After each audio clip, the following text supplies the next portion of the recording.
Dapatkan tips seputar rumah tangga hanya di YouTube channel Obsesi Hati. Jangan lupa subscribe, like, komen, dan nyalakan notifikasinya.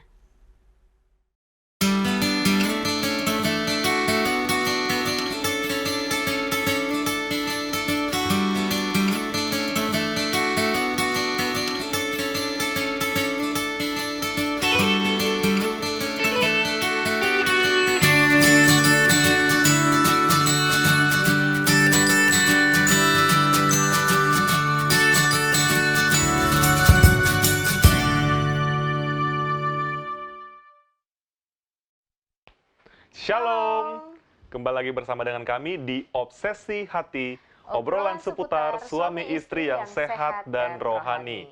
Bersama dengan kami keluarga pendeta muda Yosef Surahman Situmeang yang akan memandu pemirsa sekalian selama 1,5 jam ke depan, dan juga dengan narasumber kita yaitu pendeta dan ibu pendeta Kuntaraf. Benar, dan saat ini materi atau topik pembahasan Obsesi Hati yaitu memilih sekolah. Memilih sekolah. Nah, kita ngomongin memilih sekolah, biasanya orang-orang tua baru ya, atau orang tua muda, nah itu kebingungan dalam memilih sekolah, mana yang terbaik, tentunya yang terbaik ya, tapi bingung juga dengan pertimbangan. Mungkin ada yang bagus tapi jauh dari rumah. Betul. Gitu kan, atau yang lain sebagainya. Nah, kalau pemirsa sekalian merasa bahwa ini sangat penting, langsung ditanyakan di kolom komentar kita di live YouTube Hope Channel Indonesia dan juga sosial media kita yang lainnya. Begitu juga dengan nomor call center yang terada di layar kaca Anda. Benar, dan kita juga mengingatkan kepada para pemirsa, kru Hope Channel mengadakan polling seputar topik kita kali ini.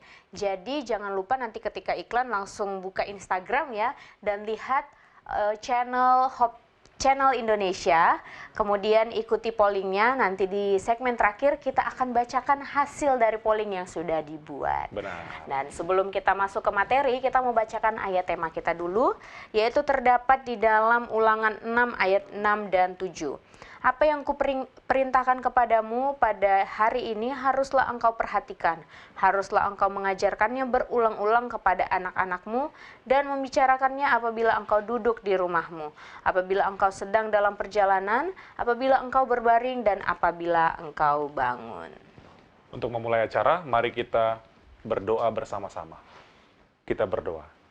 Tuhan Allah Bapa yang bertahta dalam kerajaan sorga, syukur kami panjatkan kehadirat Tuhan karena waktu yang baik kami dapat menyaksikan program Obsesi Hati yang dibawakan oleh Pendeta Kuntaraf dan juga Ibu Pendeta Kuntaraf. Biarlah kiranya materi ini sangat bermanfaat, khususnya bagi para pemirsa, agar kami memiliki banyak pertimbangan terkait memilih sekolah yang terbaik bagi anak-anak kami. Terima kasih Tuhan, dalam nama Yesus Kristus kami berdoa. Amin. Amin. Tidak perlu berlama-lama, kita langsung saja panggilkan narasumber kita, yaitu keluarga Pendeta Jonathan Kuntaraf. Shalom Pendeta dan Ibu Pendeta. Shalom, selamat pagi. Malam di Indonesia. Selamat pagi dari North Carolina. Bagaimana kabarnya Pendeta dan Ibu?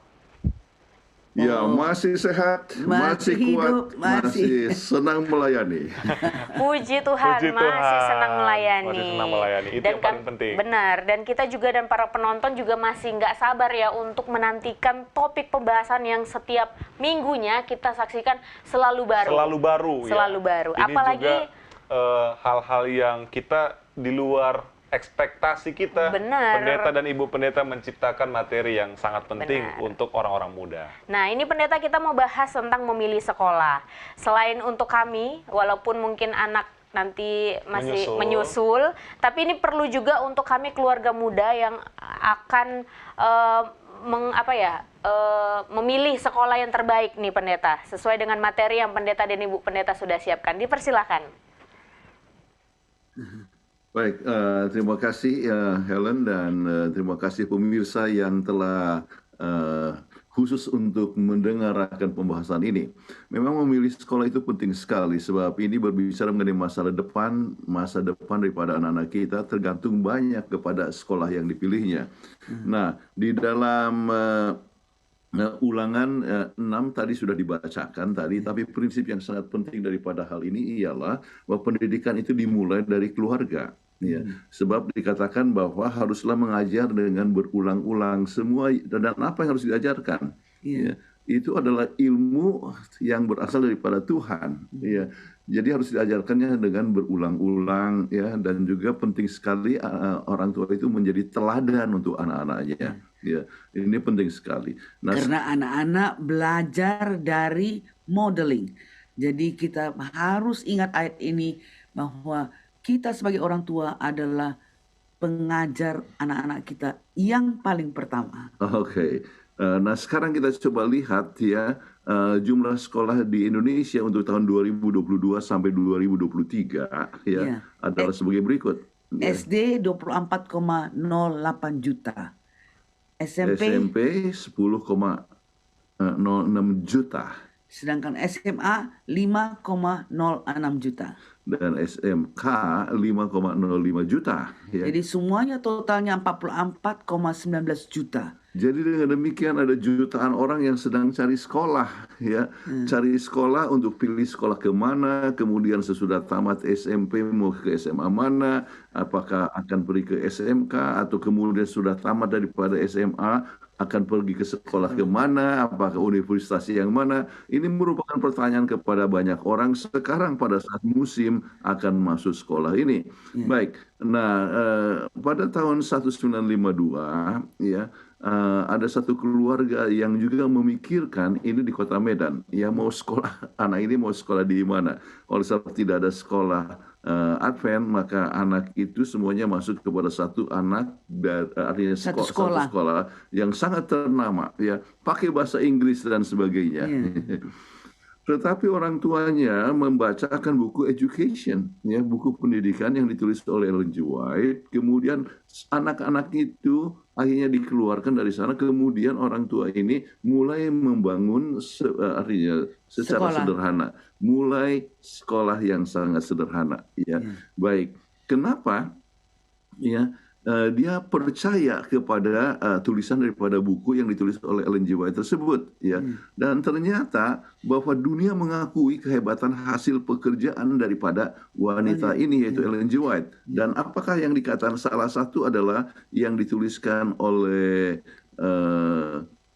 orang yang sangat ternama, ya, yaitu George Wharton James. Ya, dia katakan bahwa ini hebat sekali tulisannya ini. Ini adalah satu wanita yang sangat luar biasa.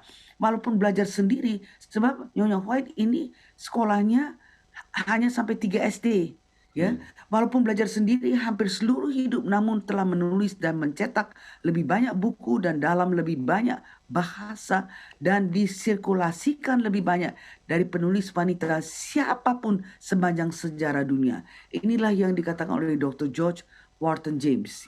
Jadi ini dia orang dari California yang dia tidak membahas tentang gereja dan sebagainya. Dia hanya membahas kebetulan Ellen G. White tinggal di California pada waktu itu dan melihat satu perkara yang luar biasa daripada tulisannya. Nah, dan kita dapatkan juga ada seorang yang bernama Profesor Dr. Florence Stratemeyer, ya. Dia adalah seorang dari Columbia University, ya, profesor dalam bidang pendidikan. Dan dia membaca buku akan Ellen G. White, yaitu Education. Dan apa yang dia katakan? Recently, the book Education by Ellen G. White has been brought to my attention. Written at the turn of the century, this volume was more than 50 years ahead of its time. Jadi 50 tahun lebih mendahului zamannya. And I was surprised to learn that it was written by a woman with but 3 years of schooling. Ini profesor dari Florence Stratemeyer. Kagum dia lihatnya.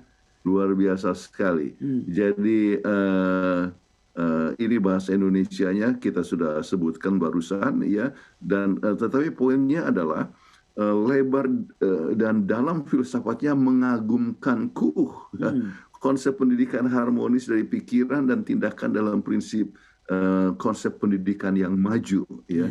Jadi Mrs. White menaruh perhatian kepada pengembangan seutuhnya dari kuasa belajar pendidikan yang harmonis secara mental, fisik, dan rohani. Dan inilah yang disebutkan tersebut. Jadi itulah sebabnya maka Florence Stratemeyer mengatakan lebih lanjut. Ya. saya tidak heran bila anggota gereja masih Advent hari ke-7 memegang tulisan dari Ellen G. White dengan penuh rasa hormat dan membuatnya sebagai pusat dari pengembangan program pendidikan dari sekolah-sekolahnya. Ya, jadi dia saking kagumnya, maka Profesor Stratemeyer ini dia nggak heran kalau ini ada satu keluarga pun yang mau mengambil anak-anaknya yang setelah sekolah di satu prestigious school untuk masuk ke dalam sekolah Advent yang sangat sederhana. Ya, waktu itu hanya One classroom, satu kelas.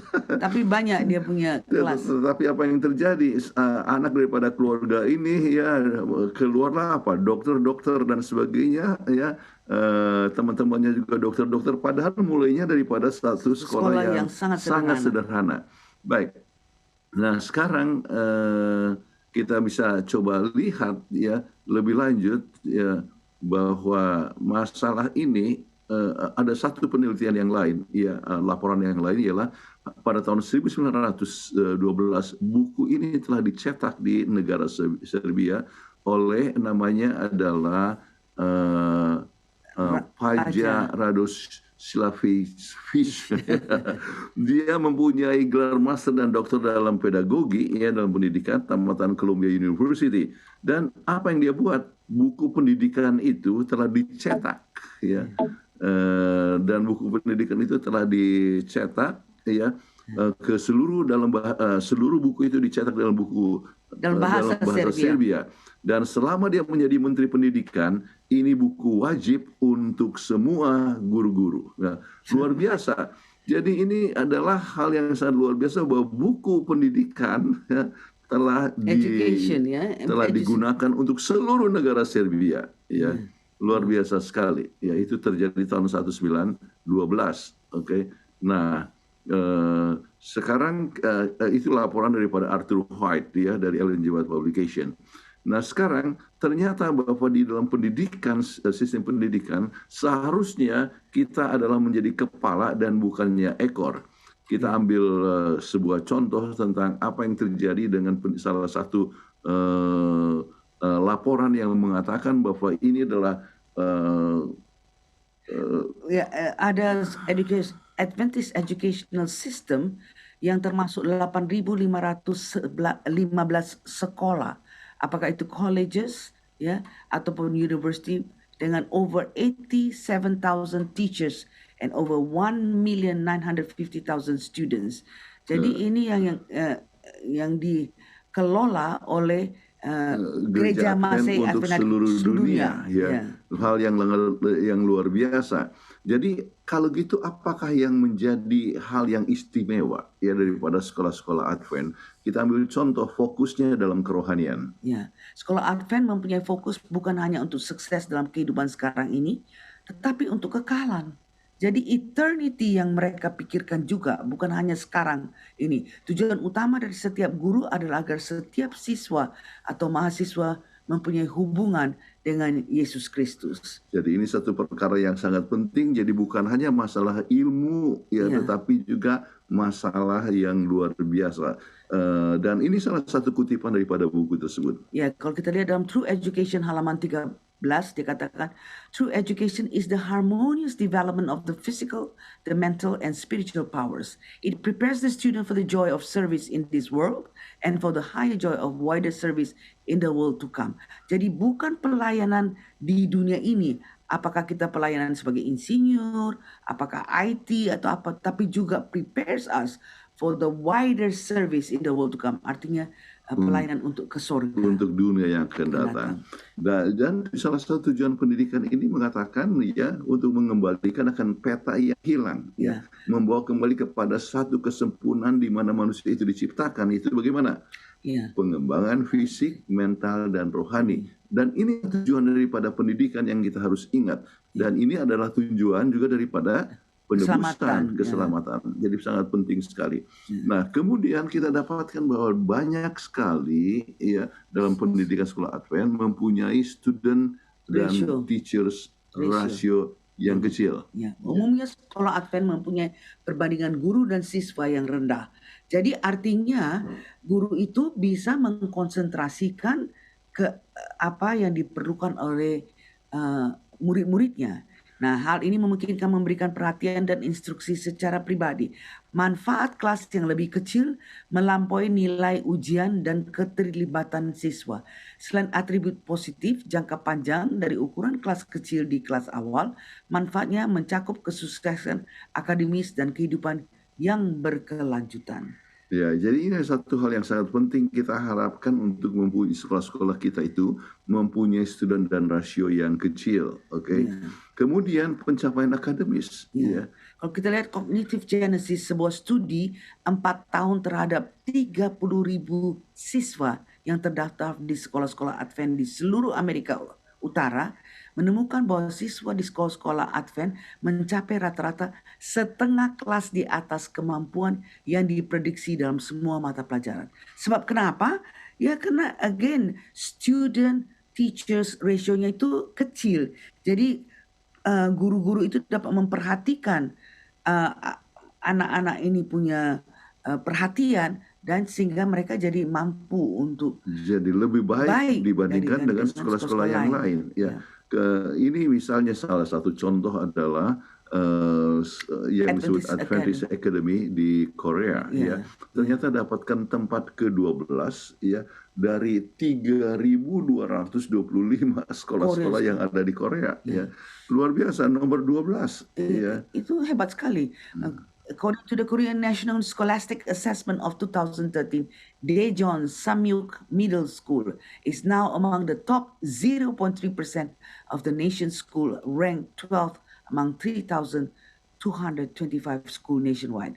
Jadi apakah kita lihat bagaimana hebatnya pendidikan menurut Nyonya White? Yeah. Oke. Kemudian penyesuaian kurikulum merupakan satu faktor yang sangat penting juga di dalam kita punya sekolah-sekolah. Ya, sekolah Advent mendapat manfaat dari kurikulum yang dirancang khusus untuk ruang kelas tunggal dan kelas rangkap. Jadi multiple class di dalam ruangan yang kecil ya. Kantor Pendidikan Divisi Amerika Utara telah mengembangkan materi berbasis standar yang sangat baik, berkualitas tinggi untuk semua ruang kelas. Kurikulum dirancang agar siswa selalu terhubung dengan Kristus dan kemungkinan yang dia miliki untuk setiap kehidupan. Jadi ini sangat penting sekali. Sering kita menyebutkan tentang integration of faith and learning. Ya, jadi supaya setiap mata pelajaran itu adalah berhubungan dengan keselamatan daripada anak ini. Ya. Di samping itu ada apa yang disebut suasana kekeluargaan. Ya. Sekolah Masih Advent hari ke-7 memiliki suasana kekeluargaan yang mirip dengan apa yang siswa temui di dunia nyata di luar kelas. Rentang hubungan sosial yang dibangun siswa di kelas bertingkat lebih mencerminkan situasi sosial yang dihadapi individu di tempat kerja, komunitas, dan keluarga. Jadi karena kecil ya jadi mereka rasa sebagai satu family. Ya, saya sendiri masuk ke sekolah negeri dari SD sampai SMA, dan hubungan dengan guru itu tidak erat. Bahkan kami itu takut kepada guru. Ya. Tetapi masuk kepada sekolah Advent kami rasakan suasana kekeluargaan. Seperti kami setiap hari ada kumpulan yang disebut doa subuh daripada Ikatan Alumni UNAI. Seperti kemarin, saya lihat murid-murid saya yang 39 tahun yang lalu. Jadi kita masih ngobrol dengan baik dan akrab ya. Murid-murid ya, kami ya tetap mengingat satu sama lain dan sebagainya. Ya. Kenapa? Oleh sebab kekeluargaan yang baik ya. Kemudian adanya satu keterlibatan dari orang tua. Orang tua menghargai komunitas belajar yang stabil di sekolah Advent dan hubungan yang lebih kuat yang dapat mereka kembangkan dengan guru anak mereka. Ada lebih banyak kesempatan bagi orang tua untuk terlibat. Apakah itu menjadi sukarelawan di kelas, membantu perjalanan lapangan, atau melayani di dewan sekolah setempat. Ya, jadi misalnya mereka ada field school ya. Jadi orang tua lah dipanggil untuk ayolah sama-sama jadi relawan untuk bantu mereka. Apakah mereka pergi kemana saja atau mereka mengadakan pelayanan. Ya, itu jadi involvement keterlibatan orang tua itu sangat dirasakan di dalam sekolah gereja. Ya, jadi anggota bisa dilibatkan. Misalnya ya, saya ambil contoh, Kathleen juga ikut mengajar waktu saat SMA dimulai di Kota Medan, ya. Iya. Mengajar, ya, artinya sebagai relawan, ya, ya. datang dan ongkos sendiri dan sebagainya, untuk bersama-sama memajukan akan sekolah. Ya. Inilah yang diharapkan di sekolah-sekolah Advent. Kemudian harus ada suatu bimbingan lingkungan. Ya. Ya. Manfaat memiliki siswa yang lebih tua menawarkan bantuan kepada siswa yang lebih muda didukung oleh penelitian. Studi menunjukkan bahwa baik siswa yang dibimbing dan siswa yang melakukan bimbingan belajar meningkat secara akademis. Jadi kita lihat dulu waktu kami punya anak-anak sekolah di Far Eastern Academy di divisi waktu kami kerja Singapura. Jadi kita lihat bahwa karena itu kelasnya kecil dan kemudian kakak kelas itu membimbing adik kelas. Adik kelas ini membimbing lagi adik kelasnya. Jadi mereka merasa bahwa itu suatu situasi yang sangat aman, ya. Oke. Kemudian adanya kegiatan pelayanan masyarakat yang sangat penting sekali untuk selalu dipromosikan. Siswa di Sekolah Masih Advent Hari ke-7 didorong untuk menjadi anggota aktif dari masyarakat setempat melalui berbagai proyek pelayanan masyarakat. Dari mengadakan program musik di panti jompo hingga menyapu halaman untuk orang tua di lingkungan sekolah, siswa secara aktif terlibat dalam menunjukkan kasih Tuhan kepada dunia. Jadi mereka ada practical activities, ya. Jadi pelayanan masyarakat sekelilingnya itu merupakan suatu kegiatan yang praktis dari anak-anak sekolah gereja. Oke. Kemudian yang ke-9 melanjutkan jenjang pendidikan yang lebih tinggi. Kita dapatkan bahwa kerinduan untuk sekolah itu untuk jenjang yang lebih tinggi itu sangat penting sekali, ya. Oleh sebab sudah biasa termotivasi untuk belajar. Siswa yang menghadiri Sekolah Masih Advent Hari ke-7 lebih mungkin untuk melanjut ke perguruan tinggi. Lebih dari 85% lulusan dari Sekolah Menengah Masih Advent ke-7 menghadiri perguruan tinggi dan lebih dari 80% dari mereka menyelesaikan gelar sarjana. Ini dibandingkan dengan 66% dan 14% siswa sekolah menengah di berbagai negara bagian masing-masing. Bayangkan, jadi percentage untuk masuk ke pendidikan yang lebih tinggi itu lebih besar kalau dimasukkan ke Sekolah Masih Advent Hari Sudah ke-7. terbiasa, iya. Dan kami dapatkan teman-teman sekolah sesudah mereka ambil program sarjana, misalnya ingin untuk mendapatkan pasca sarjana. Kemudian pasca sarjana ingin untuk dapatkan gelar doktor, ya. Termotivasi untuk belajar, ya. Kemudian ini masalah remediasi dan pengayaan, ya. Di ruang kelas tunggal dan kelas rangkap, kegiatan remediasi dan pengayaan dapat diatur lebih hati-hati daripada di ruang kelas tradisional. Lagi-lagi dikatakan karena di dalam kelas yang kecil itu bisa lebih dipraktekkan remediasi daripada di kelas yang besar. Kelas besar guru-guru hampir tidak ada waktu untuk melihat sampai 30 atau 40 murid di dalam satu kelas. Ya. Jadi yang dimaksudkan juga adalah untuk supaya bagaimana meningkatkan anak yang tadinya kurang mampu akhirnya menjadi mampu, ya. Untuk belajar itu pengaturannya dapat lebih baik. Kemudian salah satu yang kita promosikan juga adalah apa yang disebut working education, yaitu kesempatan untuk bekerja. Dan bekerja adalah sebagian dari pendidikan. Jadi banyak orang mengatakan bahwa itu untuk orang-orang miskin aja. Tidak. Supaya anak-anak itu bisa belajar juga. Mereka harus dari kecil diajar. Apakah itu menanam, apakah itu poultry, menjaga ayam-ayam, atau kerja di dapur. Atau di kebun, atau di mana dan sebagainya. Saya secara pribadi, ya, saya pernah bekerja di kebun, saya pernah bekerja di halaman, saya pernah bekerja di perpustakaan, ataupun juga sebagai supervisor ya untuk korektor atau library. Jadi itu semua pengalaman bekerja sementara di sekolah itu bermanfaat untuk pelayanan kita di kemudian hari. Ya. Kemudian adanya apa yang disebut integration of faith and learning, yaitu gabungan antara pendidikan dan juga iman. Telah menjadi tekad dan rekomendasi dari Departemen Pendidikan atau Education Department dari Gereja Masehi Advent Hari ke-7 agar semua sekolah Advent dapat mengintegrasikan iman dan proses belajar di setiap sekolah untuk formal dan informal curriculum. Ini sangat penting sekali yang dimaksud dengan informal curriculum, ya. Mungkin tidak sesuatu langsung dibelajar, tidak langsung Ada textbooknya. diajarkan, tidak ada textbooknya, tetapi orang belajar. Misalnya, kalau guru itu selalu terlambat ke sekolah, ya, kan anak-anak juga belajar, yaitu tidak perlu Oh, bertanggung jawab. boleh aja terlambat. Atau guru itu marah-marah di kelas, ya, itu menyebabkan ya anak-anak juga artinya tidak menghargai, ya, atau menggunakan kemarahan untuk menunjukkan untuk memaksakan kemauannya. Kemudian ada faktor yang lain adalah teman hidup dari satu sekolah. Ya, dalam banyak hal kesempatan untuk mendapatkan teman hidup seiman lebih besar bila berkuliah di perguruan Advent. Ya, kami punya anak dua-dua juga Dua-duanya teman sekelasnya. teman sekelasnya Ya, yang menjadi akhirnya teman hidup. Ya, di Southern Adventist University. Apakah Andrew atau Andrea?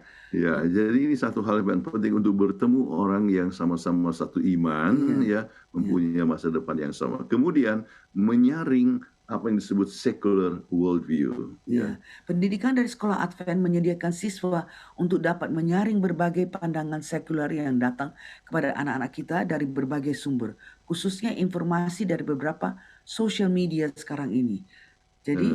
Jadi kita masing-masing mengetahui bahwa banyak informasi yang datang kepada kita setiap hari. Tetapi apakah semuanya itu benar? Ya, maka pendidikan yang baik itu dapat menyaring supaya semua pengetahuan yang salah itu tidak diserapkan tidak terserap, tetapi akan menolong dia di dalam mengambil keputusan yang baik. Ya. Jadi fakta yang telah terjadi adalah sebagai berikut. Hampir 100% pengerja atau pemimpin gereja Masehi Advent Hari ke-7 adalah tamatan dari sekolah Advent atau pernah mengecap pendidikan Advent. 80% dari mereka yang mengikuti pendidikan Advent, apakah itu Pathfinder, apakah itu PA, ya, Pemuda Advent, tetap dalam gereja Advent. Sementara yang tidak melalui ketiga hal tersebut, hanya 20% yang tetap Advent. Jadi kita bisa lihat bahwa penting sekali di dalam mempunyai pendidikan dasar, yaitu sekolah atau Pathfinder atau Pemuda Advent itu bekerja bersama-sama di samping pendidikan dari rumah tangga masing-masing. Jadi kemudian pertimbangan dalam pekerjaan hidup itu penting sekali. Apa yang menjadi minat daripada sang anak? Ya. Kemudian apa yang menjadi bakat? Jadi minat dan bakat itu yang menyebabkan anak itu harus dipilih untuk pergi ke mana, ya. Di samping potensi pelayanan ataupun menjadi saksi di dunia.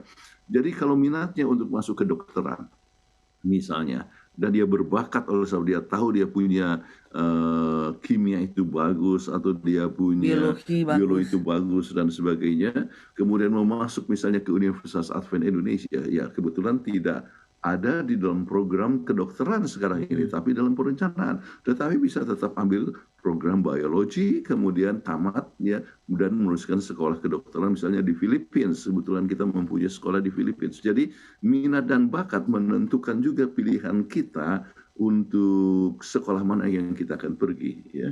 Tetapi potensi pelayanan itu dapat lebih besar diperoleh melalui kegiatan ataupun pendidikan yang ada di dalam sekolah Advent. Ya. Tetapi kalau seandainya tidak masuk dalam sekolah Advent, sebab dia punya minat dan bakat itu ternyata adalah tidak berada di sekolah kita, ya, maka dia tetap bisa menjadi saksi di dunia. Ya. Catherine tamat dari kedokteran Universitas Sumatera Utara, USU, tetapi menjadi saksi. Dia bisa melayani pekerjaan di Rumah Sakit Advent Medan ataupun Bandung dulu, dan ataupun juga sampai menjadi direktur kesehatan. Ya. Tapi, karena memang dasarnya sudah ada, masuk di sekolah gereja Advent yang kecil, ya, tapi mempunyai integration of faith and learning. Terus kemudian sekolah di Singapura. Jadi itu sudah ada dasarnya, meskipun saya harus pergi sekolah di universitas luar, ya. So memang nggak ada sekolah. Jadi bila akan bekerja dalam organisasi, misalnya bekerja sebagai pendeta, ya, bekerja sebagai guru, ya, maka dengan sendirinya akan memasuki satu universitas seperti di Indonesia, dan Universitas Kelabat atau Universitas Advent Indonesia, ya, ataupun juga ada sekolah di Pematang Siantar yang disebut PTASN, ya. Kemudian kalau misalnya bekerja sebagai perawat, mestinya semua universitas ini mempunyai program dalam bidang perawatan. Atau kalau sedang dokter, ya, dengan sendirinya harus memasuki akan, ya, tempat yang lain, ya, artinya mungkin ke Philippines atau masuk Loma Linda. Loma Linda, ataupun juga sekolah di Indonesia, ya, tetapi kita harus ada tetap hubungan yang baik di antara para mahasiswa yang satu iman sehingga dapat menguatkan satu sama lain. Ya, seperti di Medan kami waktu itu ada namanya IKKGA, jadi Ikatan Kedokteran Gigi Advent. Jadi disitulah kita dapat support system meskipun kami sekolah di universitas luar. Ya, dari situ apakah ada pergumulan dan sebagainya, saling melayani, saling menolong. Universitas negeri, ya, negeri yang bukan dalam Universitas Advent. Ya. Tetapi banyak orang yang ingin bekerja sebagai accountant, sekretaris, atau sebagai IT manager dan sebagainya. Maka semua kegiatan ini, jurusan ini ada di Universitas Advent sekarang ini. Jadi kalau kita ingin melayani di organisasi, tetapi Tuhan itu bisa gunakan kita di mana saja. Ya, kalau seandainya harus memasuki akan sekolah yang bukan Advent, ya, atau bukan Kristen, maka dengan sendirinya Tuhan pun bisa punya rencana. Namun hubungan dengan Tuhan itu harus tetap baik. Ya. Baik. Nah, bila akan bekerja di luar organisasi, ya, berbagai profesi untuk orang Kristen. Kita harus memilih kira-kira profesi apa yang cocok untuk orang Kristen. Ya. Kalau dalam bidang kedokteran, atau sebagai guru, atau sebagai accountant, atau sebagai manager, atau sebagai engineer, ya, itu semua kalau misalnya di Indonesia kita sukar untuk misalnya program kalau mau menjadi insinyur sipil, ya. Kalau ke luar negeri, ya mungkin harus ke Walla Walla atau ke Andrews University, ya. Tetapi kalau seandainya harus masuk ke sekolah swasta yang lain di Indonesia atau sekolah negeri, ya, maka kita pun dapat mengambil pendidikan di tempat tersebut, ya. Dan jangan lupa, ya, kita harapkan bahwa sekolah itu tetap bisa membuat kita tetap berbakti pada hari Sabat, ataupun juga kita tetap mempunyai hubungan yang baik dengan Tuhan. Ada banyak orang yang ingin untuk berwira swasta. Nah, untuk berwira swasta dengan sendirinya ini bisa terjadi kemana saja Anda pergi, ya. Sekolah di mana, apakah sekolah Advent ataupun juga swasta yang lain, ataupun juga sekolah negeri. Atau yang sangat penting, kita harus ingat bahwa kita harus menjadi saksi dalam setiap profesi di mana saja kita berada. Apakah sebagai pilot, apakah sebagai insinyur, apakah sebagai dokter, itu semua Tuhan mempunyai rencana kenapa kita masih hidup. Disitulah kita harus melihat bahwa profesi apapun kita ambil, kita harus menjadi saksi yang baik begitu. Atau banyak orang yang mau terlibat dalam dunia politik, ya, kita bisa dapatkan, ya, anggota DPR, anggota Kongres, ya, adalah anggota dari gereja Masjid Ketujuh. Apakah itu di Indonesia ataupun juga di luar negeri, ya. Atau yang bisa menjadi perdana menteri sebagai atau presiden, ya. Presiden dari Palau adalah seorang Advent, ya. Atau tempoh hari perdana menteri dari negara Uganda, ya. Samson Kiseka, Dr. Samson Kiseka adalah seorang Advent, ya. Ataupun juga presiden dari Fiji adalah seorang Advent. Jadi kita dapatkan banyak sekali orang yang melalui pendidikan Advent, ya, juga siap untuk bisa memberikan pelayanan, ya, dengan yang bisa menjadi berkat untuk masyarakat. Ya. Sekarang anak yang bagaimana yang Anda harapkan? Ya. Apakah mempunyai hubungan pribadi dengan Yesus? Inilah yang paling utama, mempunyai relationship dengan Tuhan. Sebab sama seperti carang yang berhubungan dengan pokok anggur itu, dia akan berbuah. Kalau tidak mempunyai relationship dengan Tuhan, maka nggak mungkin dia menjadi anak yang baik.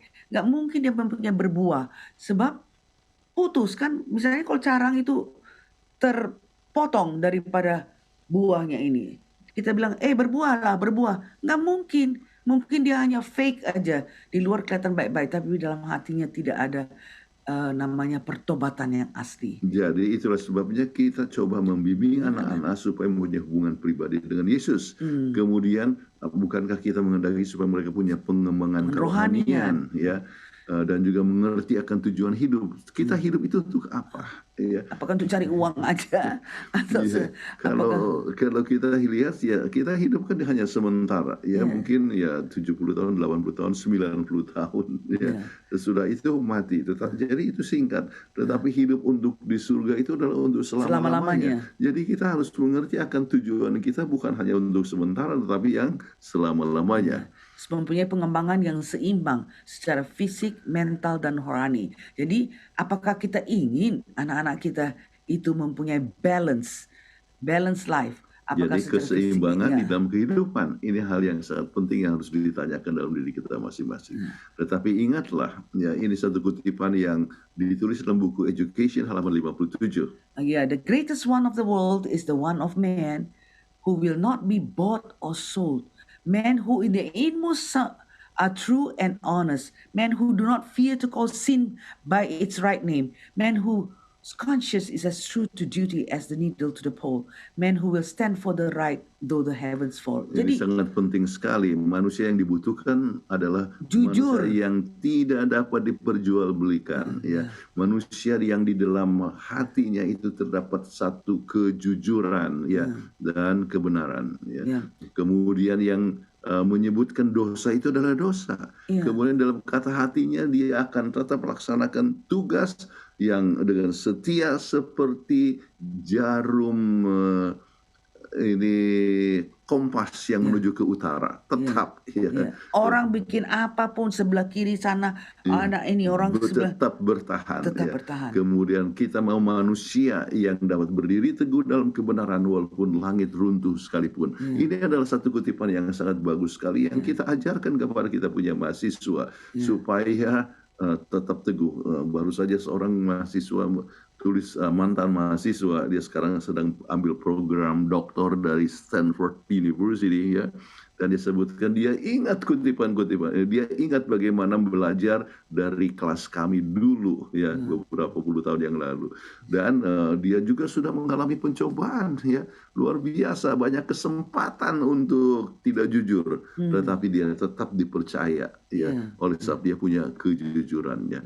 Baik. Dan ingatlah performa yang kita harapkan supaya kita anak-anak kita tetap bisa Worship, berbakti. Jadi, kemudian bisa terlibat di dalam evangelisasi. Dia bisa juga ikut dalam program pemuridan. Ya. Kemudian dia bisa tetap setia di dalam penata layanan dan melakukan kegiatan pelayanan itu, ya. Tadi penata layanan, ya, tetapi juga pelayanan untuk keluarga, untuk pelayanan untuk keluarga, untuk gereja ataupun juga untuk masyarakat. Ya. Baik, itulah yang sangat penting. Dan untuk menghasilkan anak yang sukses, ingat harus kerjasama antara orang tua, gereja dan sekolah. Perlu dukungan anggota gereja walaupun tak lagi punya anak usia sekolah. Ya. Ya, jadi bisa kita kasih misalnya dalam kita punya itu budget, ya, kita tolong kepada untuk sekolah gereja, ya.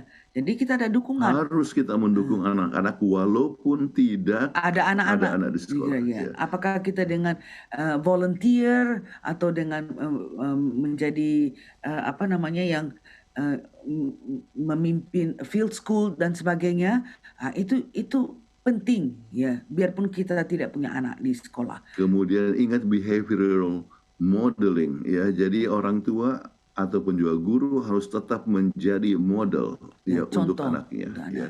Terus, di samping adanya satu formal education instruction yang diberikan di kelas, ya, dan juga informal curriculum, ya, seperti contohnya ingat kita kalau modeling kan, kalau umpamanya guru itu suka membohong, ya anak itu jadi suka membohong.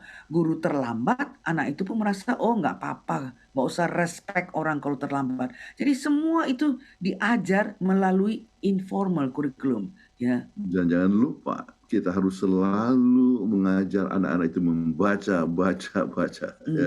Cucu kami setiap hari dia baca buku. 20 menit. Ya. 20 menit. Jadi selalu bilang, Oma, I'm going to set the time. Ya, dia kasih bunyi wackernya 20 menit untuk baca. Itu memang adalah satu keharusan. Ingat, Sangat penting sekali. cerita dari Ben Carson bagaimana dia adalah sebenarnya, Dr. Ben Carson ini tadinya adalah seorang anak yang sangat rendah sekali. Semua F. Tapi mamanya mengingat bahwa memang anak-anak harus belajar, baca. Suruh baca dua buku dalam satu setiap minggu. Yeah. Akhirnya sekarang mereka menjadi dokter yang terkenal ya, dan kemudian dia punya brother pun jadi engineer dan sebagainya. Dan dia pernah jadi menteri. Ya. Oke. Baik, kemudian creative application. Jadi semua kegiatan pelajaran itu harus selalu dapat diaplikasikan dengan sangat baik. Ya. Dan ingat ada apa yang disebut creative suffering. Ya. Jadi kalau seandainya kebetulan miskin, ya, ataupun misalnya menjadi yatim piatu, ya, maka bukan berarti bahwa dia tidak bisa berkembang, ya. Dengan harus ada creative suffering dalam arti bahwa penderitaan itu menjadi batu loncatan atau memberikan kerinduan untuk berkembang lebih lanjut, ya. Kami merasa senang bahwa banyak daripada anak-anak yatim piatu kita yang tinggal di yatim piatu akhirnya YAPI misalnya, Yayasan Advent Peduli Indonesia, kemudian menjadi guru, kemudian perawat dan sebagainya, kemudian sukses ya, bekerja di kantor pusat. Kita lihat luar biasa sekali oleh sebab adanya creative suffering, ya. Disiplin sangat perlu, dan juga kita harus selalu mempunyai metode yang mengkombinasikan segala hal untuk pengembangan anak. Yang penting adalah anak itu dapat berkembang. Ya. Anak berkembang dan akhirnya menjadi saksi, ya, bagi Tuhan di mana pun. Jadi pegangan orang tua dalam memilih sekolah kalau begitu harus mengerti filsafat yang mendasar dari tujuan pendidikan. Mengerti bahwa tanggung jawab utama ada pada orang tua, kemudian gereja dan sekolah. Remember, it takes a community to raise a child. Jadi diperlukan satu komunitas untuk membesarkan seorang anak. Apakah itu orang tua, apakah itu gereja, om dan tante di gereja, apakah di sekolah, guru-guru kita yang mengajar anak-anak kita. Kemudian mempunyai pengharapan yang beralasan, maksudnya mengharapkan anak itu dapat berkembang dengan baik, ya, untuk mempunyai masa depan yang baik, ya, dan kita semua harus berusaha, ya, secara sekolah atau secara orang tua atau secara gereja untuk sukses daripada anak-anak. Yang sangat penting untuk memulai pendidikan Advent saat masih kecil. Saya berterima kasih sekali bahwa kami dididik di sekolah Advent dari kecil, meskipun secara waktu besar itu pergi ke Fakultas Kedokteran di USU, tidak ada pendidikan kedokteran Advent di Medan, tapi karena ada dasarnya di pendidikan Advent di Jalan Bali, itu saya sangat bersyukur. Sekarang Jalan Veteran. Jalan Veteran, ya. Kemudian harus mengerti akan definisi sukses. Ya, definisi sukses itu bukan hanya soal ekonomi, bukan hanya soal kekayaan, tetapi holistik. Ya, itu sehat secara tubuh, sehat secara artinya sukses secara pikiran, sukses juga di dalam karir, sosial, dan justru dalam kerohanian. Ini sangat penting sekali. Kita harus pikirkan definisi sukses itu haruslah sesuatu yang bersifat holistik. Ya. Terus mengerti prioritas utama. Apa kita punya utama di sini? Dengan utama artinya kerohanian itu lebih penting daripada segala sesuatu. Ya. Ingat kita di sini hanya paling lama kalau 80 tahun orang bisa hidup sampai 90 tahun. Kalau 80 kita sudah hampir 80 tahun. Tapi artinya hidup di dunia itu pendek. Jadi tapi di surga itu akan kekal untuk selama-lamanya. Ya, jadi sebabnya prioritas kerohanian lebih tinggi yang harus menjadi saksi. Kemudian ingat 3 langkah yang penting dalam mengambil keputusan. Apa itu? Berdoa, dan lebih banyak berdoa. Ya. Maka dengan demikian, maka Anda bisa mengambil keputusan, memilih sekolah yang sangat baik, tepat untuk anak dan cucu.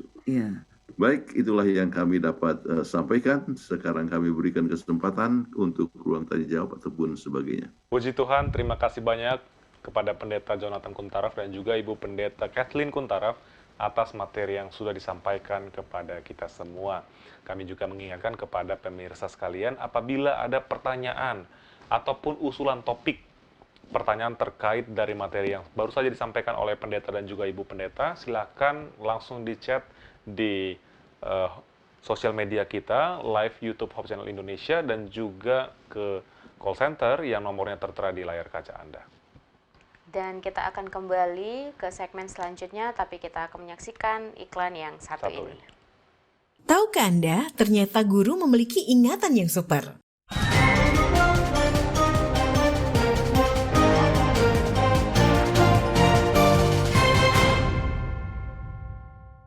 Seorang guru lekat dengan image galak, tegas, dan terkadang menakutkan. Dan kamu juga pasti tahu bahwa guru adalah seseorang yang bekerja dengan mengorbankan banyak hal, mulai dari uang, tenaga, waktu, dan emosi. Tapi tahukah Anda, di balik itu semua, ada banyak hal mengenai guru yang belum tentu kamu tahu. Berikut ada 4 fakta menarik tentang guru versi redaksi Hope Channel Indonesia. Yang pertama, tanggung jawab yang besar. Menjadi seorang guru harus mempersiapkan diri karena pekerjaan ini memiliki tanggung jawab yang ekstra besar. Guru memiliki peranan besar dalam tumbuh kembang murid-muridnya. Apapun yang dilakukan guru akan menjadi contoh bagi murid-muridnya sehingga dia tidak bisa berlaku seenaknya saja. Istilah guru makan berdiri, murid kencing berlari mungkin cocok untuk menggambarkan situasi ini. Kedua, guru sebagai orang tua. Tahukah Anda bahwa guru memiliki peran ganda dalam hidupnya? Ia memiliki peran ganda sebagai seorang pendidik, namun juga dituntut menggantikan peran orang tua di sekolahnya. Sudah sering pula kita mendengarkan kalimat, orang tua seorang siswa di sekolah adalah guru. Jadi apapun yang terjadi di sekolah, gurulah yang bertanggung jawab terhadap para siswanya. Ketiga, daya ingat yang super. Daya ingat seorang guru ini terkadang super sekali. Dari beberapa banyak para siswa yang telah lulus, namun ia masih saja mengingat para muridnya. Bahkan biasanya ia pun masih mengingat wajah satu persatu para siswanya meskipun sudah lama lulus. Keempat, penentu masa depan. Fakta menarik tentang guru terakhir yang bisa kita ketahui seorang guru adalah guru menjadi salah satu aktor yang ada di balik suksesnya seseorang. Apa yang membentukmu di masa depan bisa jadi ditentukan dari cara para guru mengajar di kelasnya. Jadi, menghormati guru bukan semata karena ia orang yang mengajarkan kita di sekolah. Namun, menghormati guru adalah cara terbaik kita untuk mendapatkan berkat dari ilmu yang diberikannya kepada kita. Itulah fakta menarik mengenai para pahlawan tanpa tanda jasa ini. Sampai jumpa di Tahukah Anda selanjutnya.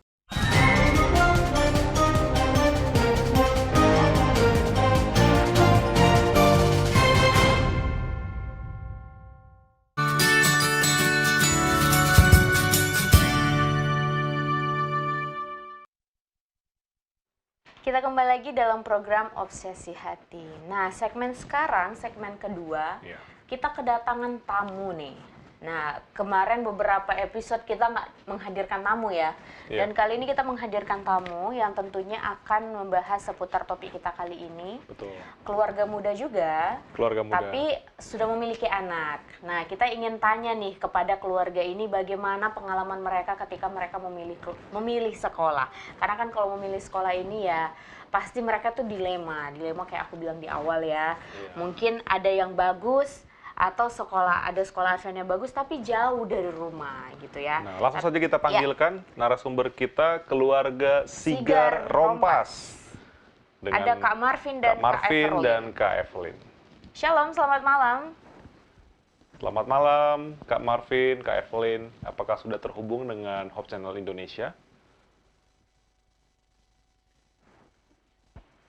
Belum kedengeran suaranya? Ya. Halo, Yes. Pak terdengar? Ya, sudah kedengar. Shalom. Bisa videonya dibuka.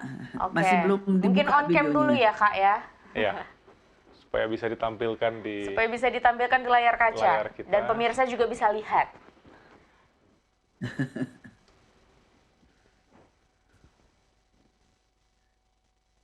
Oke, kita sambil menunggu mungkin jaringan juga ya, kendala juga. mungkin lagi di jalan atau mungkin lagi memperbaiki eh, kendala-kendala yang terjadi. Halo Kak Everlyn, apakah sudah dengar? Oh ya, Shalom. sekarang sudah. Oke. Oke. Selamat pagi dari North Carolina. Oke. Selamat Oke. berjumpa pendeta dan Bu Pendeta Tentaka. Oke, nah, Nah, baru ini udah kelihatan. kelihatan. Halo Kak Everlyn. Halo. Halo.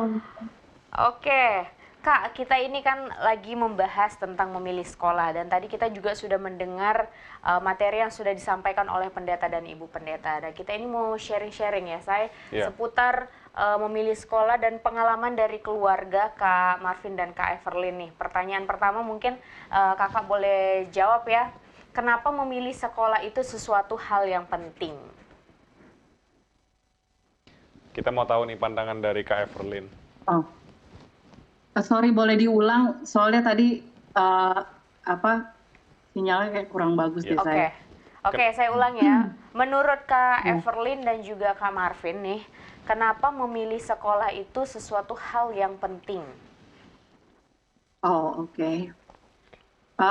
Pertama-tama terima kasih karena sudah diberikan kesempatan untuk bergabung dalam acara ini. Terima kasih juga pendeta dan ibu pendeta sharingnya. Sejujurnya, saya adalah salah satu dari orang tua yang anak-anaknya belum bersekolah di sekolah gereja. Kalau kami secara pribadi, pada saat memilih sekolah itu penting karena biar bagaimanapun kita kan mempersiapkan mereka untuk kedepannya supaya menjadi pribadi yang mandiri tentunya ya. Mandiri, kemudian berguna buat siapa aja. Buat keluarga, buat lingkungan, buat dimanapun dia berada. Nah, jadi ini udah sekalian dengan ini ya, poin-poin ini ya, poin-poin yang menjadi consideration saya gitu ya, atau gimana? Jawabannya sudah bagus. Kita juga senang ya mendengar pandangan dari kakak. Namun ada pertanyaan yang kakak harus jawab, yaitu apa yang menjadi faktor pertimbangan keluarga memilih sekolah tersebut. Nah, Ya. lalu apa yang menjadi keunggulan sekolah tersebut sehingga akhirnya keluarga menyekolahkan anak di tempat tersebut? Ya, silakan Kak Everlyn. Oke, jadi saya itu dari semenjak anak pertama, sebelum memasukkan anak di sekolah itu, pertama kali itu saya survei. Itu yang paling utama. Survei itu di berbagai sekolah, mempertimbangkan apakah anak saya dengan karakter anak saya ini apakah sesuai, kemudian lingkungan belajarnya apakah menyenangkan, apakah lingkungan belajarnya itu sehat, kemudian lokasinya juga mudah terjangkau karena seperti kita tahu ya Jabodetabek itu kan luar biasa trafficnya. Kemudian apakah sekolah itu juga aman ya, lokasinya, posisinya gitu. Itu yang pertama kali menjadi alasan landasan kita memilih. Dan tentu saja nggak lepas juga dari budget kita. Nah, itu. Oke. Nah, Kak, setelah memilih sekolah untuk anak dengan berbagai pertimbangan tadi yang seperti Kak Everlyn sudah sampaikan, apakah pernah sesuatu hal yang tidak diinginkan terjadi di sekolah, tidak sesuai dengan ekspektasinya daripada keluarga gitu, tidak ada yang didapatkan dari sekolah? Apa pernah punya pengalaman? Pasti tidak ada sekolah yang sempurna ya. Saya juga dalam proses menerima kenyataan, mencoba memproses bahwa tidak semua apa yang kita inginkan bisa kita dapatkan, gitu. Berdasarkan dari apa yang misalnya kita punya dengan budget anak, begitu, kita bisa dapat sampai sebagaimana gitu ya. Jadi kalau misalnya ada hal-hal yang tidak sesuai dengan ekspektasi, biasanya saya mencari second option. Second option itu di mana apalagi nih pelatihan anak ini yang bisa kita tambahkan untuk menutupi kekurangan-kekurangan yang mungkin dia nggak dapat di sekolah, begitu. Nah, selama ini puji Tuhan sekolah anak-anak ini tidak pernah mencapai di titik kita harus mengeluarkan dari sekolah gitu karena hal prinsip ya, terutama mengenai hari Sabat gitu. Jadi selama prinsip itu masih tidak terganggu gitu, saya merasa ya kita tambahkan saja gitu apa yang anak-anak butuhkan gitu sesuai dengan kemampuan kita begitu. Oke, terima kasih Kak untuk jawabannya. Mungkin ada hal-hal yang ingin Kakak tanyakan kepada pendeta dan juga Ibu Pendeta Kuntaraf, kami persilahkan. Terkait dengan memilih sekolah, dan pendidikan. Ya, ini cuma pertanyaan sih mungkin saya udah kadang-kadang pertanyaan ini hanya sekedar melintas aja di pikiran saya nih pendeta. Jadi kadang-kadang saya merasa bersalah juga karena anak-anak tidak di sekolah gereja lah ya gitu. Bagaimana tanggapan pendeta gitu karena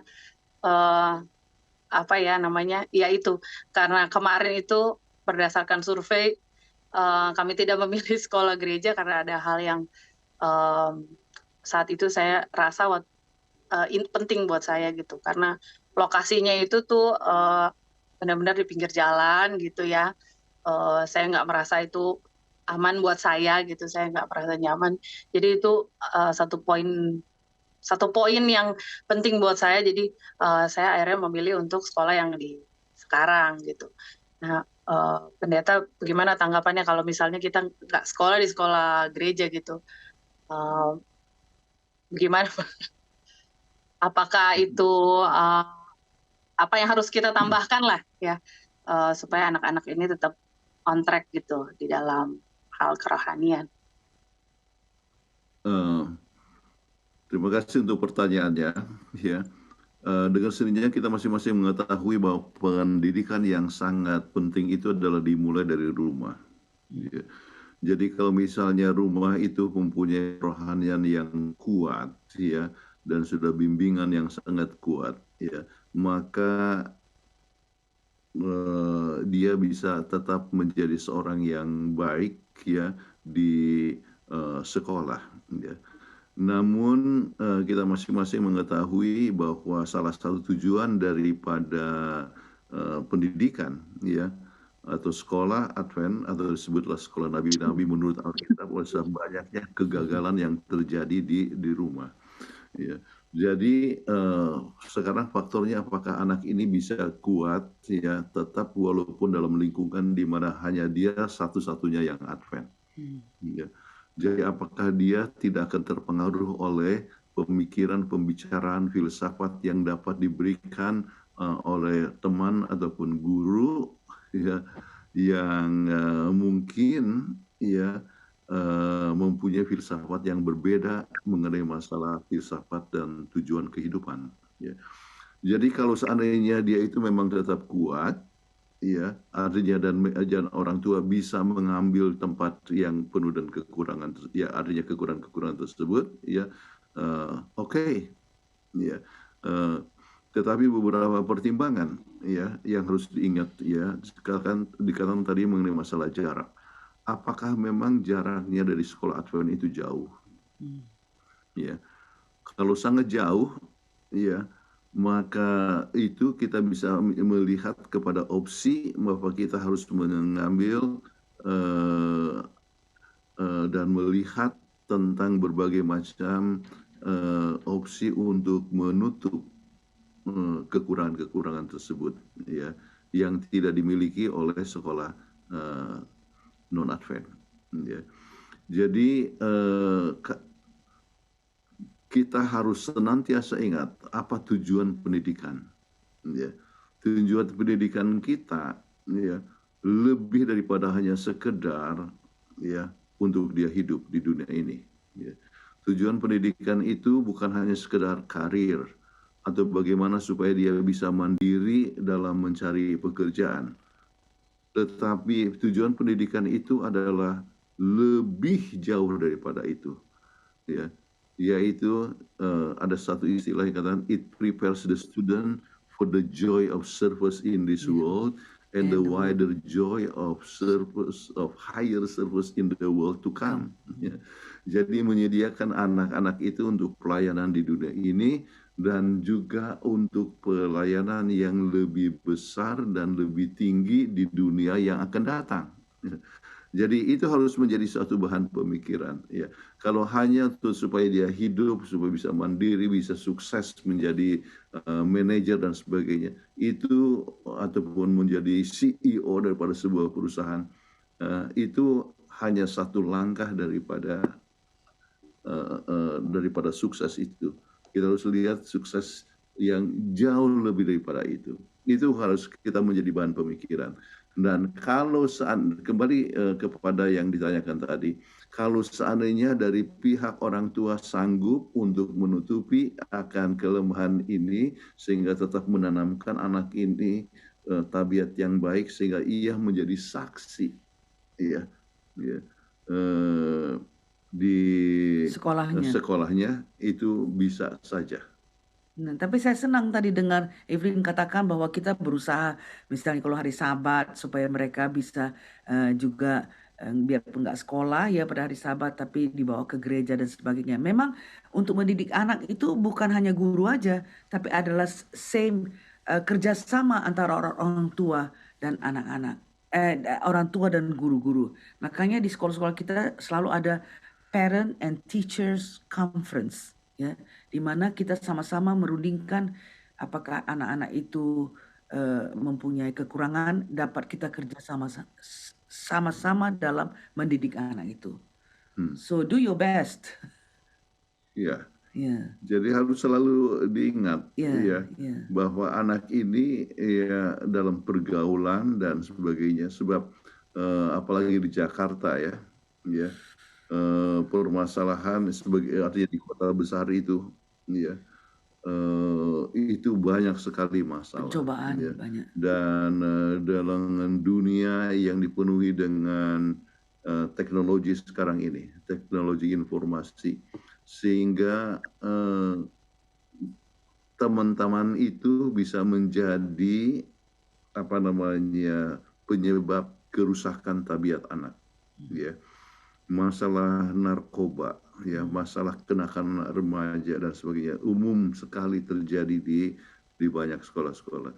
Nah sekarang kalau orang tua cukup kuat dalam pendidikan ya di rumah tangga sampai anak ini tetap menjadi saksi yang baik, tidak terpengaruh.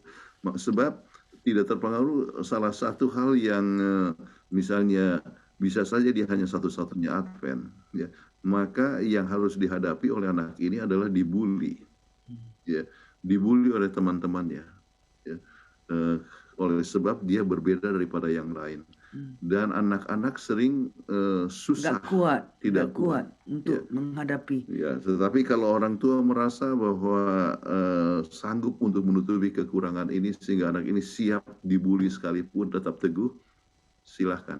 Ya, dan kalau ada kita punya khusus mengenai obsesi hati peer pressure, negative peer pressure. Jadi itu bagus juga orang tua selalu refer untuk kita punya presentasi negative peer pressure. Supaya anak-anak itu tahu bagaimana caranya untuk mengatasi kalau dia dibully. Sehingga bagaimanapun ini Sharon Scott yang sudah memberikan negative peer pressure reversal. Sangat berhasil. Hanya kadang-kadang kalau anak itu masih kecil, dia agak susah untuk coba. Itu adalah peer pressure banyak waktu masa di remaja, ya. Tetapi SD itu pun ya pengaruh-pengaruh daripada teman-teman sekelas ya yang tidak seiman itu bisa memberikan pengaruh yang negatif. Ya. Jadi makanya dalam memilih sekolah Ya, yang kami anjurkan tadi adalah berdoa, berdoa dan lebih banyak berdoa. Ya. Itu hal yang sangat penting. Baik, terima kasih. Apakah Kak Everlyn sudah terjawab? Terjawab. Terima kasih Pendeta, Ibu Pendeta. Saya ada kesaksian kecil aja ya mengenai sekolah ini. Kebetulan sekolah kami ini ada beberapa stafnya yang Advent, jadi kami terbantulah sedikit banyak mengenai hari Sabat. Kemudian untuk anak kami yang pertama, saya nggak pernah push dia untuk sekolah di sekolah gereja, terus terang aja. Ya, tapi saya ada tanya, dia kan sebentar lagi kan mau high school ya, 2 tahun lagi. Kemudian saya tanya, kamu mau coba nggak sekolah yang ini gitu. Kemudian dia bilang sama saya nggak suka sekolah itu, padahal sekolah itu bagus lah ya menurut saya gitu. Jadi kamu mau sekolah di mana? Saya mau di sekolah gereja aja, dia gitu. Kenapa gitu? Nggak tahu, saya mau aja. Jadi sebenarnya kalau yang pertama ya, saya pikir gini, oh ya sudah oke lah. Yang pertama kan udah besar, jadi dia bisa berangkat sendiri, pulang sendiri, jadi lebih mandiri. Kalau yang kecil-kecil mungkin harus bersama dengan kami gitu. Dan sebenarnya kerinduan itu dia udah sampaikan pas di junior high school. Tapi dia terlambat. Dia bilang pada saat kegiatan mengajar udah mulai di sekolahnya dia yang sekarang. Saya bilang, Kak nanti aja pas high school kamu kalau mau di sekolah gereja, nggak apa-apa kalau emang kamu punya kerinduan, saya bilang. Tapi kalau sekarang mohon maaf karena ini udah jalan dan semuanya udah kami atur di sekolah itu gitu. Jadi saya bersyukur juga, ya itu benar kata pendeta tadi, gereja juga banyak mengambil peran penting gitu untuk perkembangan anak-anak, terutama anak saya gitu ya. Jadi di mana mereka mengerti kita itu spesial gitu, berbeda dengan yang lain gitu. Itu aja sih. Oke, Terima baik. kasih. Terima kasih Kak Everlyn untuk sharing-sharingnya ya. Iya. Kami juga merasa termotivasi juga untuk memilih sekolah dan terutama sekolah di gereja. Betul. Pentingnya juga kerohanian bagi anak-anak. Iya. Terima kasih Kak Everlyn, kita ketemu lagi di acara Obsesi Hati selanjutnya. Sampai ketemu. Baik pemirsa Thank sekalian, you. kami tetap mengingatkan kepada Anda semua, apabila Anda memiliki pertanyaan seputar topik kita hari ini, Anda boleh kirimkan pertanyaan Anda di kolom komentar di media sosial kita, di YouTube maupun di Facebook, atau menghubungi call center Hope Channel yang nomornya sudah tertera di layar kaca Anda. Dan kita akan kembali setelah yang satu ini.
Weh, ini hari mata pelajaran apa? Ih, pemalas ini hari mata pelajaran matematika nih.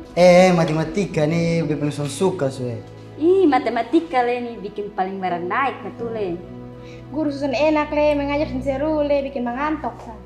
Weh, guys, karena mana ketemu bolos kan? Gas. Bro, cabut kan? Bisa mau. Ayo su. Bisa mau. Cepat sa. Bisa mau.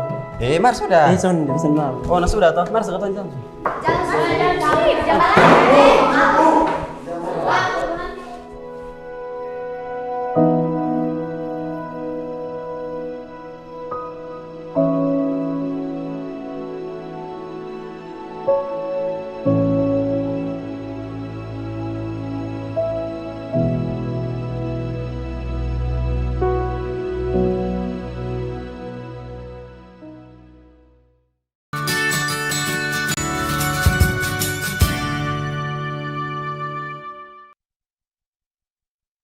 Kembali lagi dengan kami di Obsesi Hati. Sekarang segmen ini kita akan menjawab pertanyaan-pertanyaan dari pemirsa dan juga akan membacakan polling yang tadi sudah kita siarkan di Instagram Nah, kita mau langsung aja ya tampilin polling kita ya. Polling kita yang pertama itu pertanyaannya mungkin tim operator boleh tampilkan di layar kaca kita. Nah, seperti yang teman-teman lihat, pertanyaannya lebih memilih menyekolahkan anak di swasta atau di negeri. Dan 70% menjawab di desa dan 30% ini kayaknya salah ya. Oke, yang swasta memilih 55% dan yang di negeri 45%. Berarti banyak orang tua yang lebih memilih di swasta ya. Iya, di swasta. Dan memang nyatanya swasta itu banyak ya, ini dari pengalaman aku juga pernah di sekolah negeri. Swasta itu lebih lengkap secara fasilitas. Iya, betul. Mungkin kedepannya pemerintah akan memperhatikan sekolah-sekolah negeri kali ya. Tetapi sekolah-sekolah swasta itu fasilitas lengkap, tapi mahal. Nah iya itu dia. Sesuai ya, ada uang, ada harga, ada kualitas ya. Oke, nah ini dia. Swasta 55 dan negeri 45. Oke, pertanyaan selanjutnya. Apa biasanya faktor yang menjadi pertimbangan Anda dalam memilih sekolah untuk anak Anda? Nah, ada beberapa jawaban yang sudah diambil beberapa poin-poin yang sama ya. Yang pertama itu ada kualitas, kemudian fasilitas dan kegiatan yang lebih baik. Ada belajar karakter Tuhan, sisi kerohanian, jarak tempuh, pendidikan karakter, dan terakhir kualitas sekolah tersebut. Ya, ini tadi yang barusan kita bahas ya, bahwa sekolah-sekolah swasta itu, apalagi sekolah yang cukup mahal biaya sekolahnya, mempunyai fasilitas yang lebih mumpuni.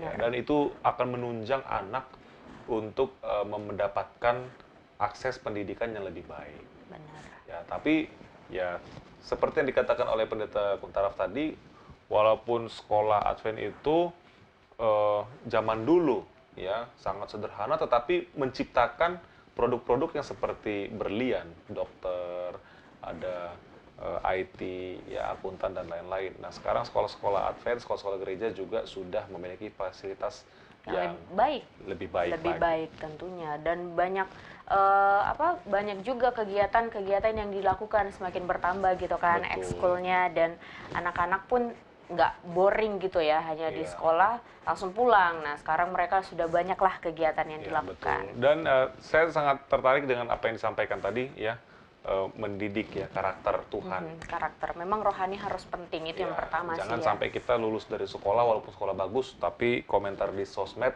wah kacau balau ya, kata-katanya kasar dan lain-lain. Benar sekali.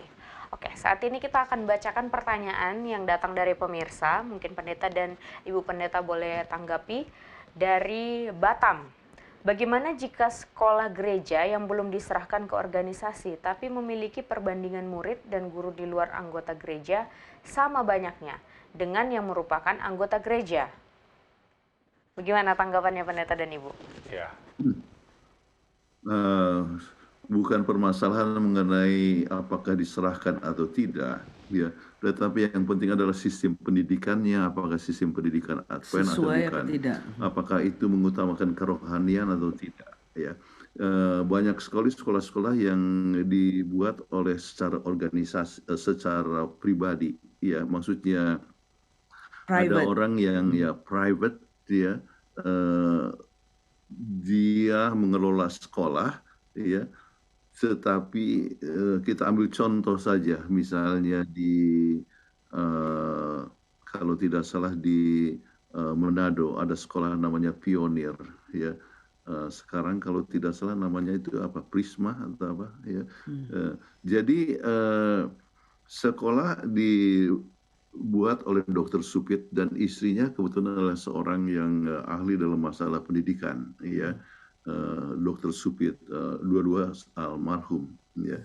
tetapi mereka itu mendirikan sekolah dengan sistem pendidikan Advent. Prinsip-prinsip Advent yang Prinsip-prinsip diterapkan. Advent, ya, mengutamakan kerohanian, ya, programnya fisik, mental, rohani, sosial, dan emosional itu dikembangkan dengan baik.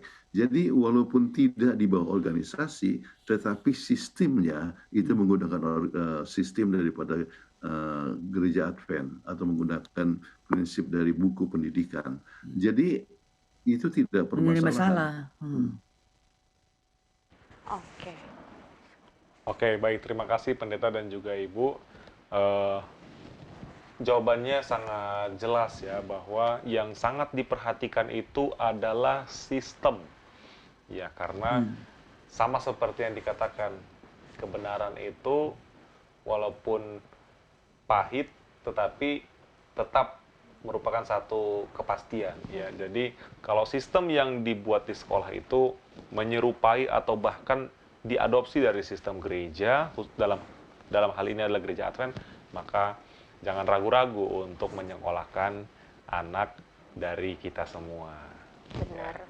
Baik, Pendeta dan Ibu, karena waktu kita juga sudah habis, tapi saya masih penasaran dengan satu pertanyaan, dan nanti mungkin boleh Pendeta langsung tutup dengan closing statement dan juga doa tutup. Bagaimana tanggapan Pendeta dengan orang tua yang memilih anaknya untuk homeschooling nih, Pendeta? Betul. Silakan Pendeta. Karena Yesus juga homeschooling ini, Pendeta. Oke, jadi dengan sendirinya homeschooling mempunyai kebaikan-kebaikan yang tertentu. Ya, kebaikan tersebut misalnya dia tidak akan gampang terpengaruh oleh pengaruh dunia, ya, dan orang tua bisa mempunyai kedekatan dengan anak-anaknya sebab orang tua bisa seperti guru, ya. Jadi ini adalah satu hal yang sangat baik, ya. Namun, ya, kita harus tahu ada keterbatasannya, yaitu keterbatasannya dalam betul hubungan sosial. Sebab kita harus ingat bahwa anak itu harus berkembang secara fisik, mental, rohani, ataupun juga sosial. Ya. Dan untuk itu, maka kegiatan daripada orang tua, kegiatan homeschooling harus mengikut sertakan faktor sosial. Ya.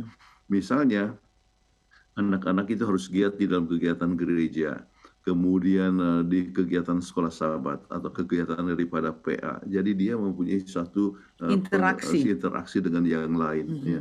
Dan juga misalnya anak itu dalam program homeschoolingnya harus melibatkan juga pelayanan kepada masyarakat, di mana dia bisa memberikan pelayanan kepada masyarakat sekitar, ya, membagikan makanan kepada mereka yang kekurangan ataupun membagikan traktat, ya, dan sebagainya. Jadi mau tidak mau dia itu mempunyai keseimbangan, ya, di dalam pengembangannya. Ya.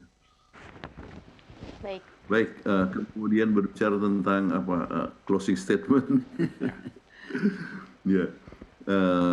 Para orang tua yang kekasih dan anggota jemaat ataupun juga para guru, kita harus ingat bahwa kita diberikan suatu tugas yang sangat penting. Ya. Masa depan anak-anak gereja, masa depan daripada gereja kita tergantung kepada sekolah kita ataupun kepada anak-anak kita. Ya. Masa depan bukan hanya gereja, tetapi masa depan daripada dunia ini tergantung kepada anak-anak muda yang ada sekarang ini. Itulah sebabnya kita harus selalu bekerja sama, mengutamakan pengembangan anak-anak ini. Walaupun saya tahu bahwa banyak sekali yang giat di dalam pekerjaan Tuhan, kemudian mempunyai pendapatan yang sangat terbatas, ya, oleh sebab kemampuan gereja dalam memberikan itu gaji juga tidak selamanya sama. Ada yang gajinya kecil, tetapi ingatlah yang kita kerjakan itu lebih daripada sekedar menyiapkan orang untuk bekerja di dunia ini ataupun untuk hidup di dunia ini, tetapi kita menyiapkan orang untuk dunia yang akan datang, yang jauh lebih penting sebab lebih lama dan sebagainya. Itulah sebabnya kita harus banyak berdoa supaya dapatkan akal budi daripada surga, supaya kita dapat bekerja sama mengutamakan akan anak-anak ini dalam pengenalan akan Tuhan, mempunyai kerohanian yang baik, saat yang sama dapat hidup ya secara layak ya untuk di dunia ini dalam persiapan menuju ke surga. Ibu Pendeta boleh berdoa? Baiklah sama-sama kita berdoa. Bapa kami yang bertahta dalam kerajaan sorga, kami datang kepada Tuhan mengucapkan terima kasih atas kesempatan yang Tuhan berikan kepada kami, di mana melalui obsesi hati ini kami dapat memberikan tips-tips yang dapat memberikan penunjuk bagi para orang tua yang memilih tempat untuk menyekolahkan anaknya. Biarlah kami sadari bahwa pendidikan bukan hanyalah soal intelek, tetapi biarlah ini kami sadari bahwa kami perlu mendidik anak-anak kami secara holistik, mentally, physically, socially, dan spiritually, supaya anak-anak ini dapat menjadi satu anak-anak yang baik, bukan saja pintar, tetapi menjadi saksi bagi Tuhan dimanapun mereka berada. Oh Tuhan, ini adalah tanggung jawab yang sangat besar. Tapi kami meyakini bahwa dengan pertolongan Tuhan, dengan berdoa sepenuhnya, kami orang tua dapat memilih sekolah yang terbaik untuk anak-anak kami untuk melayani Tuhan. Terima kasih Engkau telah mendengarkan doa kami. Kami serahkan ini dalam nama Kristus, Juru Selamat dan Penebus kami. Amin. Amin. Amin. Tidak terasa waktu kita sudah berakhir dan kita harus pamitan undur diri. Kami dari studio mengucapkan terima kasih banyak kepada Pendeta dan juga Ibu Pendeta Kuntara atas materi serta jawaban terhadap pertanyaan-pertanyaan kita semua. Sampai ketemu minggu depan, Ibu Pendeta. Sampai ketemu. Dan Pendeta. Sehat selalu. Sampai jumpa lagi. Kami juga tidak lupa mengucapkan terima kasih banyak kepada pemirsa yang masih menyaksikan Obsesi Hati hingga saat ini. Jangan lupa, jangan juga berkecil hati apabila pertanyaan Anda belum dijawab. Anda boleh langsung menghubungi call center Hope Channel Indonesia yang nomornya sudah tertera di layar kaca Anda. Akhir kata kami pamit undur diri. Tetap saksikan Obsesi Hati hanya di Hope Channel Indonesia, televisi yang mengubah hidup Anda.